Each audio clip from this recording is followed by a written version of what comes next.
Polisi menangkap pelaku pembunuhan wanita yang jasadnya dibuang dalam plastik di kolong tol Becakayu. Polisi saudara menangkap pria berinisial R yang diduga membunuh wanita dan jasadnya dibuang dalam plastik di kolong tol Becakayu. Diduga saudara korban dibunuh karena pelaku sakit hati dan sempat terlibat percekcokan. Aksi tersangka saat mengevakuasi jasad korban dengan troli dari apartemen terekam CCTV.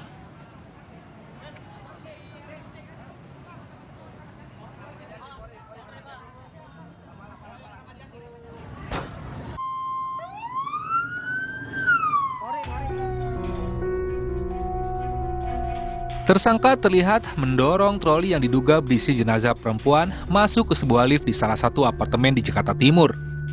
Agar tak dicurigai, pelaku juga membawa tas biru, bantal, dan guling. Di dalam lift, pelaku sempat bertemu dengan seorang pria dan melemparkan senyum. Tak lama berselang, pintu lift kembali terbuka dan berhenti. Lalu seorang pria lain masuk ke dalam lift. Pelaku kembali sempat menyapa pria itu. Kedua pria tersebut terlihat tak menaruh curiga kepada pelaku yang membawa jenazah perempuan terbungkus plastik di dalam troli.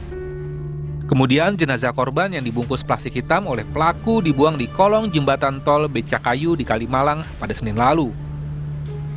Benar, di dalam bungkusan plastik itu ada seorang wanita sudah meninggal dunia dan sekarang sudah di Rumah Sakit Kramat Jati. Ya, utuh, ya. Jadi tidak ada kabar itu yang disampaikan ada mutilasi, tidak ada mutilasi. Yang pasti ada diduga ini diduga kasus pembunuhan. Tersangka kini telah ditangkap oleh penyidik Polda Metro Jaya. Polisi pun masih memeriksa tersangka untuk mengungkap motif pembunuhan korban. Tim Liputan, Kompas TV.